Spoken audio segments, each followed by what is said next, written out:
Hey, what's going on, Giants and Jets fans? Welcome to the latest episode of our Talk is Cheap Giants and Jets podcast. Tuesday afternoon right now, December the 12th, after two just, wow. Like, what do you make of what just happened the past couple of days with the Jets and Giants? Certainly unexpected in a couple different ways. Of course, the Jets getting an unexpectedly really excellent performance from Zach Wilson, and the Giants then, of course, and the Giants on Monday night against the Packers, and the Jets beating a good Houston team, and then the Giants beating a pretty good Packer team in a legit win in just stunning comeback fashion as the legend of Tommy DeVito grows. He played steadily throughout the game, made a great touchdown pass to Isaiah Hodgins, and then, of course, led the game-winning field goal drive, throws the ball four straight plays to start the drive, completes all four for 53 yards. And there the Giants go.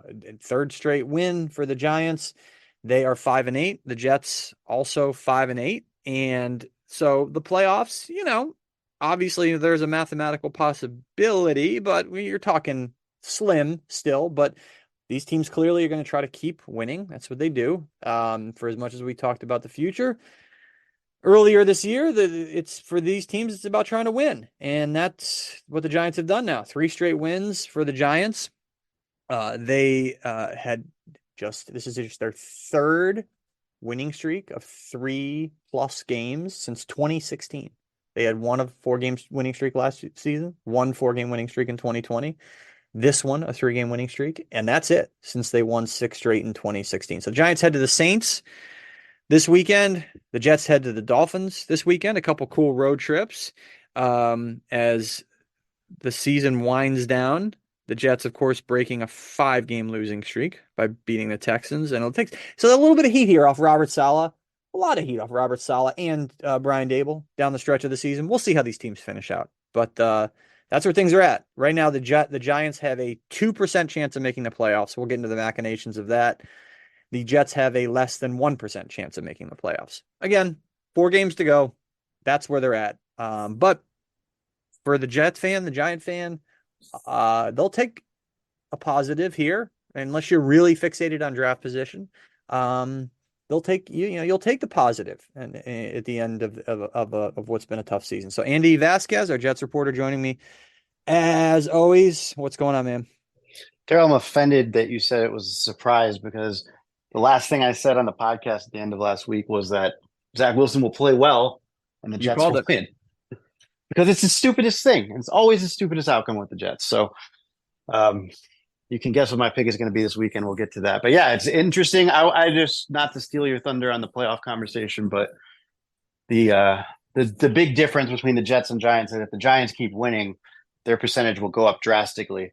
If the Jets keep winning, if they finish the season 4-0, 5-0, I guess, after winning against the Texans the other day, they'll still have like a 15% chance of making the playoffs. So I think that's where these two teams are different. But imagine if Dable had let DeVito throw in that second half against the Jets, the Jets would already be eliminated, and the Giants would be a whole lot closer Great call. to Yeah, being or a if to being a playoff team.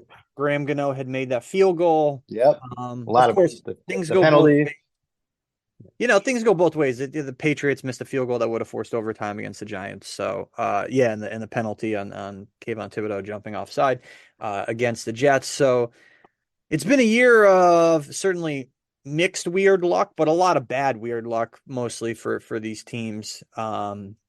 But the Giants got then built. I wouldn't say the Jets certainly didn't win in lucky fashion on Sunday. I mean, they rolled a good Texan team, 30-6, and the Giants had some things go in their favor, but they won in legit fashion at the end of that game, with it just one of the craziest ends of games you'll ever see. But we'll go big picture to start. And so here's where the playoff situation is for the Jets. They're 14th in the AFC pecking order at 5-8, right? As Andy mentioned.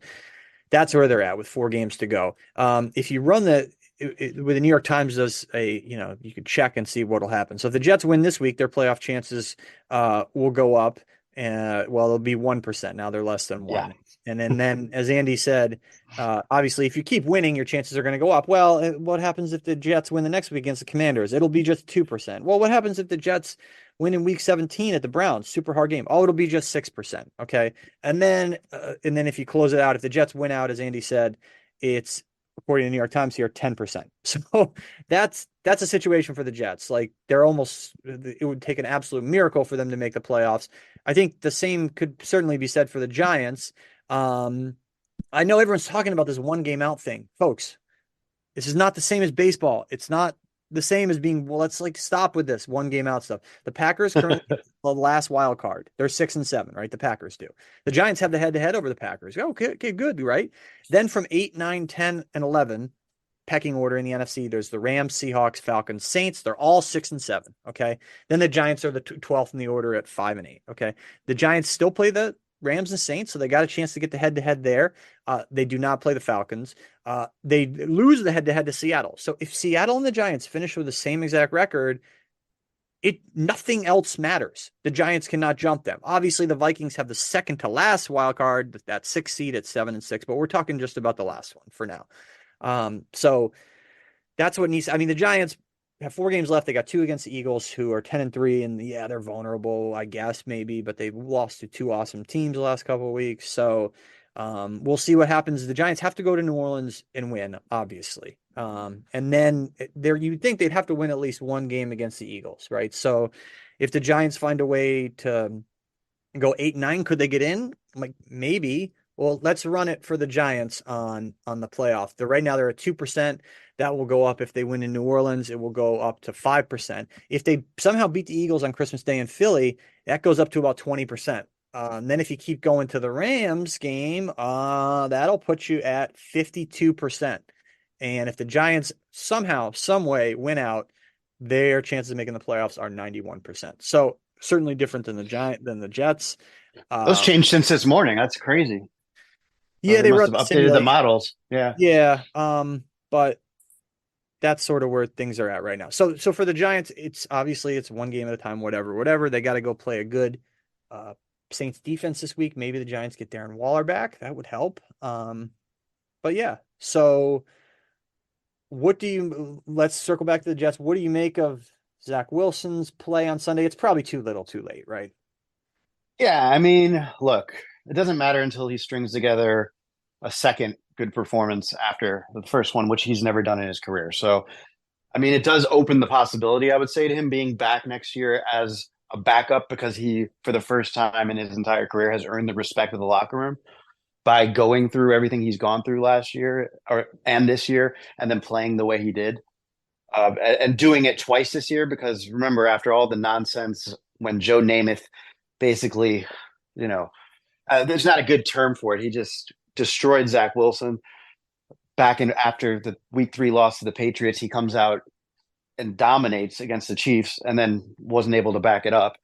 And then after all of the stuff last week with the reports of him being reluctant to play, which sure make a lot of sense now when another report came out from his hometown newspaper, the Deseret News in Utah, that he had been told when he was benched last month for the 3rd time by Robert Saleh that the Jets would trade him after this season. So there was a mutual agreement, according to that report, which would coming from a reporter or a columnist who'd been in the business since like 1978 and covered more than one Wilson child. So you can speculate on the accuracy of that report, but it's probably accurate that Wilson was told that.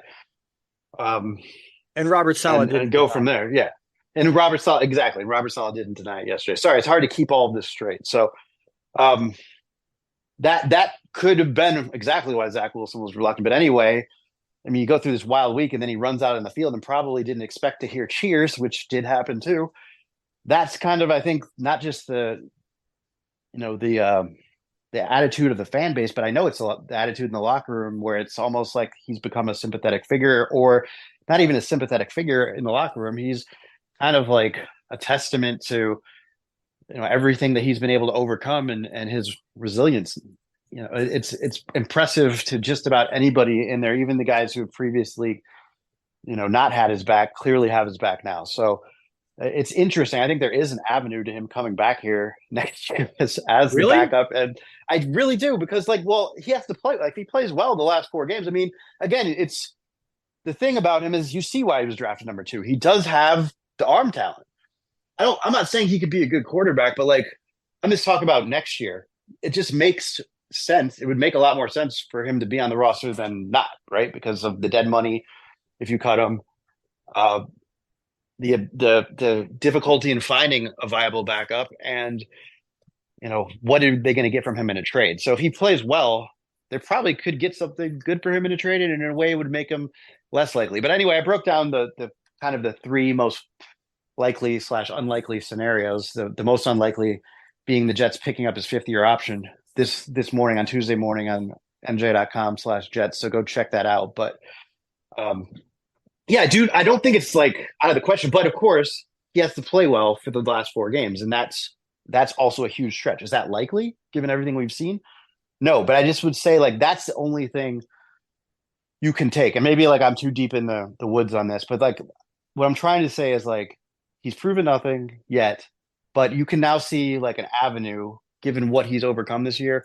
So like, maybe he could be back here next year. And Robert Saleh didn't close the door on Zach being back next year, but I still think it's less than likely. I still think if he plays well, he comes back as like the backup, and then in training camp they deal him when another team needs a quarterback. Like, I think ultimately he's going to get traded. I'd say like 95% that's what's going to happen. But for the first time, like, it would actually not be crazy if he plays well to bring him back as the backup next All year. I right. know that sounds crazy, but that's just me. So obviously still for the Jets as they close it out here, and really they are playing out the string, and Yeah, we're not going to talk about playoffs for the Jets. It's not Zach realistic. Wilson's still playing out the string, and as well, Dolphins, Commanders, Browns, Patriots, and we'll see how it finishes, and whatever. If highly unlikely that Aaron Rodgers comes back. The bottom line is they're probably losing to Miami this week, but crazier things have happened, like the Dolphins losing that game to the Titans last night, and just colossal choke fashion. And of course, as simultaneous essentially to that, in the other Monday night game, Giants Packers, I mean, just the wildest ending. And if you can really process how that all went down, the Giants were getting ready to ice what would have been a 21-16 win. They had a huge stand so the Giants were up 21-16, and Deontay Banks had a huge breakup on 3rd and 10 on a deep Great ball. play. Amazing. And Yeah. then they settle for the field goal the Packers do. And the Giants were up 21-13. And then the Packers settled for the field goal after the Banks breakup. At that point, there's 5.5 minutes left in the game. Giants are up by 5. Okay, so let's see. Can they ice the game? They were on their way to doing it. Saquon Barkley was like basically heading for the end zone, essentially. Breaks off a 34-yard run, but fumbles. It wasn't even touched. Trips, falls, fumbles, untouched at the Packer, inside their 20. And then the Packers bring it back for what's basically a gimme touchdown drive starting at the Giants 36. And the Giants almost do stop them. Jordan Love goes twice to Heath on back-to-back plays, 2nd and goal, 3rd and goal. It was 4-down territory anyway at that point. And they get a 6-yard touchdown, right? So then, but hugely, that Giants stopped them from the 2-point conversion, right? So that would have made, and now you're talking a minute 33 left, right?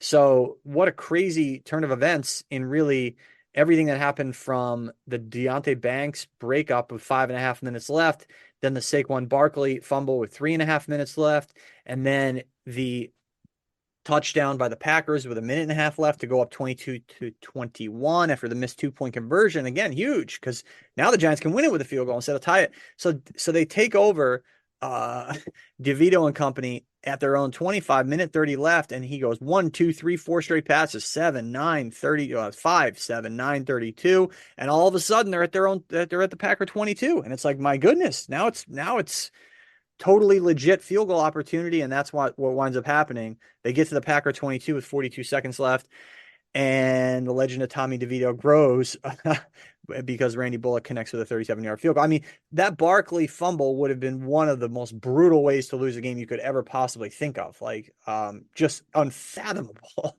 And because really they would have iced the game with a field goal, right? Because if they're up 21-16, they wouldn't have necessarily been able to run the clock out. But at the worst, you get a field goal there and you're up by what, 8? Okay, so Eight. that's Yeah. right. Um, so You can't lose in regulation at that point. it wouldn't have totally iced the game, but essentially it would have. Maybe they score a touchdown and legit ice the game at that point. But Yeah. Barkley gets bailed out by DeVito. Of course, Barkley had a 7-yard catch on the second play of that drive, so he certainly played his part in the big drive there at the end. Got him a little closer from the 22 with a 4-yard run to the 18. And look, this is a fascinating end of the game. I didn't think we'd be sitting here on December the 12th talking about how the ins and outs of how the Giants won the game to improve to 5-8, but it was just that crazy. And DeVito played great in the last drive. He had a great touchdown pass to Isaiah Hodgins. He's had a 100+ quarterback rating in these last 3 games in the 3-game winning streak, which, as we mentioned, is super rare for the Giants recently in terms of the 3-game winning streak. But their defense just continues to play really, really well. I mean, they have 10 takeaways on defense the last 3 games. I mean, that's impressive stuff.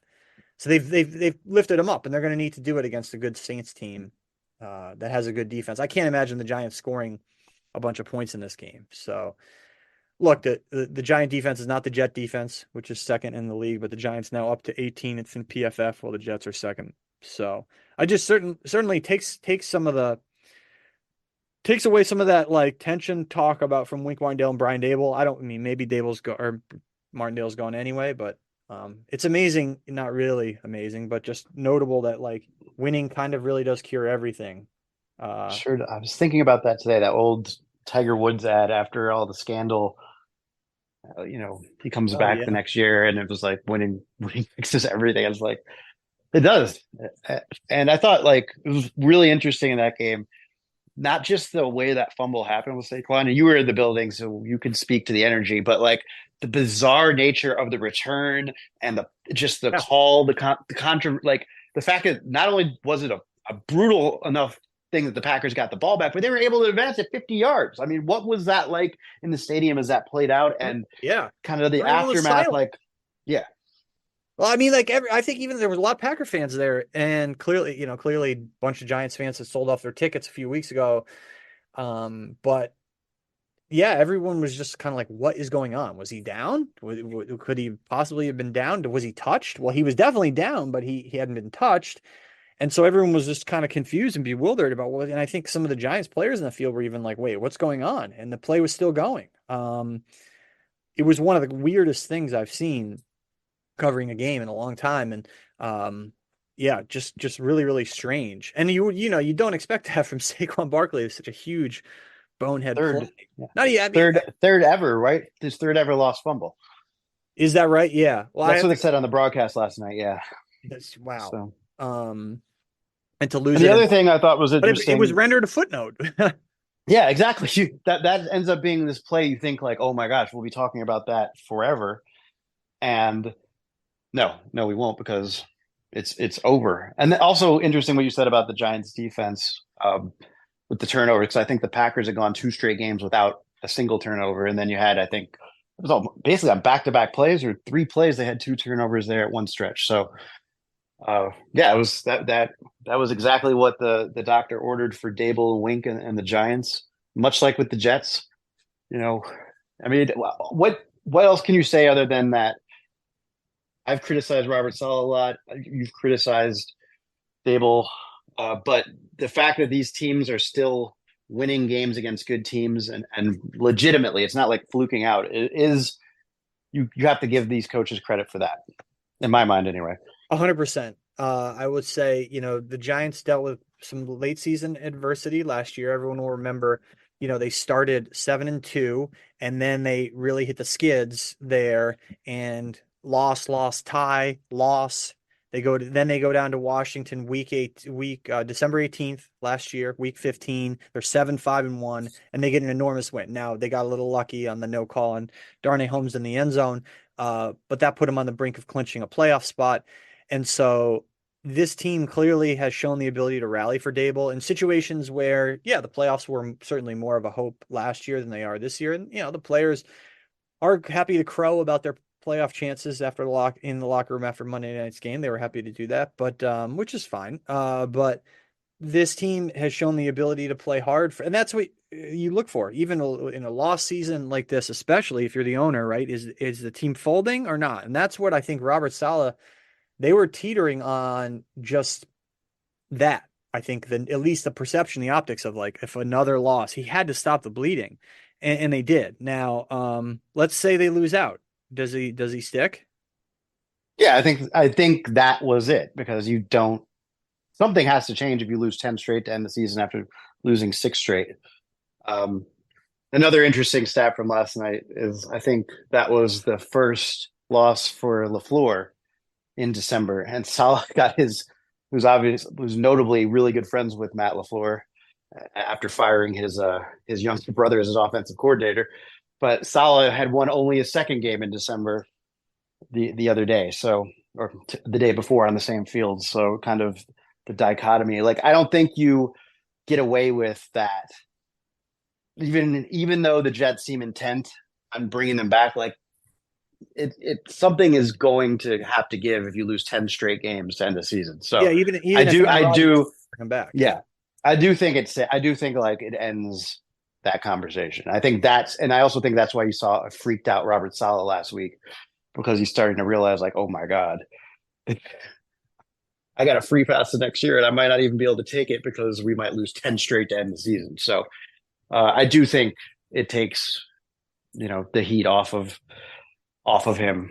Even if the Jets were, confident that he was going to stay anyway, like I think something would have had to give if they lost 10 straight. Now, I really do think they'll run it back and basically be like, yeah, it was on. We didn't have Rodgers, and we'll see what it's like with Rodgers. Yeah, and we'll see about offseason changes for the Giants coaching staff. I think those are all still very much on the table.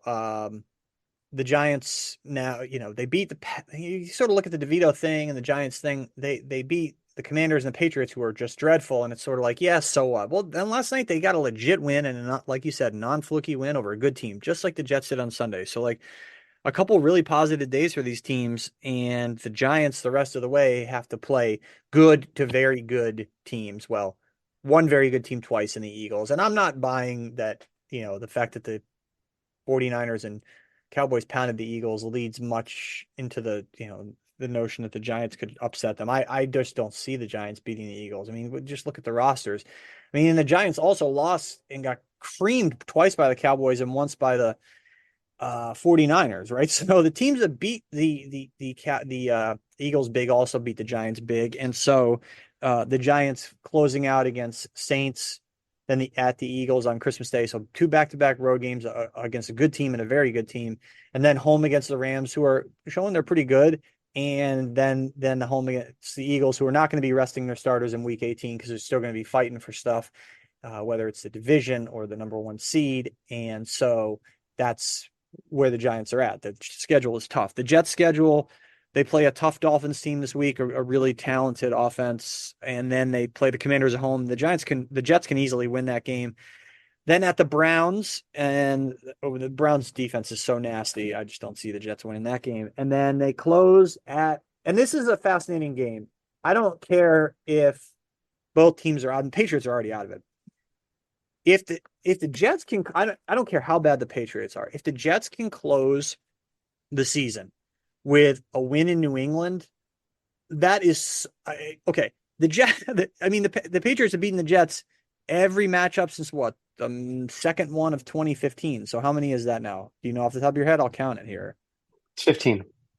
Yeah, 7, 8. It'll be 16 after this year because it's 7.5 years. So it's 15. So it's 15 right now, and they have not won in New England since the divisional round game, the can't wait game, right? Yeah, I think the regular season, it's 2008. I'm not 100% sure on that, but I'm fairly certain. And yeah, their last game in in New England was their last win in New England ended with Bart Scott screaming at Sal Palantonio on the field. Yes, Yeah, that is 12 correct. straight losses in New England dating to January of 2011. And so There you go. yeah, but that's quite a bit ahead. We'll wrap it up here. We'll do this kind of a relatively quick one for us because we both have some stuff to take care of today. Um, I will say this, just because of what you said, that would be the best way. I think like more meaningful. The Jets winning in Miami this weekend and winning at New England. If they can somehow do that, it would be a huge sign of progress because they haven't won in Miami since 2015, and like you said, 2011 since New England. Just to move past that baggage would be huge. For sure, for sure. In the more immediate future, though, let's talk this weekend briefly. Jets or Giants at Saints. So this Saints defense is really good. Seventh in PFF, fifth in coverage. It's gonna be a challenge for Tommy DeVito. And it's a loud place to play. I know the Saints are not great. They did beat the Panthers last week. Who cares? To stop their struggles a little bit. The Saints struggles. Um, Always a great place to go see a game. Great city. One of the best, maybe the best city in America, pound for pound. And you can gain a lot of pounds there. So I think the Saints win this game. I think it'll be, let's call it 20-14. Giants will show some fight. Won't score enough points. How do you see it? Yeah, I think the Giants are going to win because I just think it's going to keep going. I just have a feeling. I think they're going to gut out like a 14-11 win. That's what I'm going to pick. Wow. 14 Okay. Giants, 14 Saints, 11. The Magic would stay alive. The Giants would have a We'll score Gami. four-game winning streak, and then the Giants would go on Christmas Day to Philadelphia, trying for their longest winning streak since 2016. Their longest winning streak in 7 years, since the first Ben McAdoo year, which seems like a lifetime ago. Also, let you start on the Jet Dolphins pick. Yeah, I hate to pick the Jets because Wow. I hate to pick the Jets, but I just really it all makes too much sense going to my first question, which is always what's the craziest, stupidest thing that could happen? And the Jets winning this week, and then all of the Aaron Rodgers talk being launched, like, oh, they kind of have a chance, and he's always wanted to come back on Christmas Eve. I mean, none of that makes sense because if they win this week, it means Zach Wilson plays well. And why would you bench your quarterback when he's playing well for a guy who's coming off of Achilles surgery and has admitted he's not going to be 100%? And I know it's Aaron Rodgers, but still. But anyway, nothing with the Jets makes sense. And then you got Miami, terrible loss on Monday night. They're not as good as everybody says they are, especially down there. They get a lot of love, but they're just not. They're not like one of the best teams in football, like overall. I just don't see it. I know their defense has gotten better since Jalen Ramsey came back, and I know it's going to be hard for the Jets, but I think the Jets defense is going to be motivated. And Miami has, I think, one starting offensive lineman left, and you saw what the Jets just did to a Texans front that has done a pretty good job of kind of dealing with being makeshift. Well, Miami's going to be in the same boat, and I think it's going to be a rough day. So I think the Jets are going to win that game. Oh, I haven't thought of the scores, but I will say 13-10 Jets and get their Wow. first win down there in a long time. It just makes too much sense. It's probably too late for it to mean anything, but it'll relaunch all the Rodgers, drama. And I just think it just feels right. Now, I could be totally wrong, but they may not score if Zach Wilson goes back to what he was. But I just think they're going to find a way to go down there and win. Goodness gracious. I mean, 10 points for the Dolphins are second overall in PFF's ratings. They're second in offense, and in defense, they're fourth. Really good team, 9-4. They showed some flaws, as you mentioned, banged up.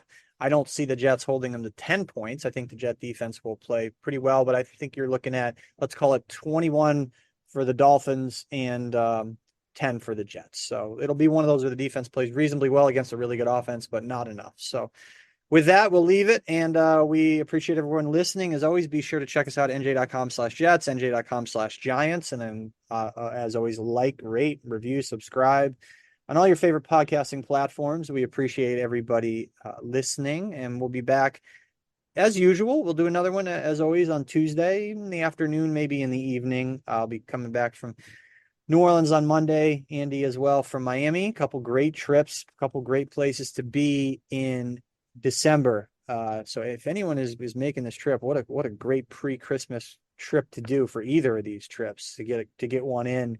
And at the Dolphin Stadium, actually a nicer place to see. It's in a crummy location, but a nicer place to see a game. They put the coverings. It kind of made it look like a European soccer stadium a couple years ago. So you get a little bit more shade than you used to there at old Joe Robbie, which is still the same building. So, and the Superdome, of course, a lot of history there, good and bad, sports wise, and of course, American history too, as we all know. So, thanks everybody.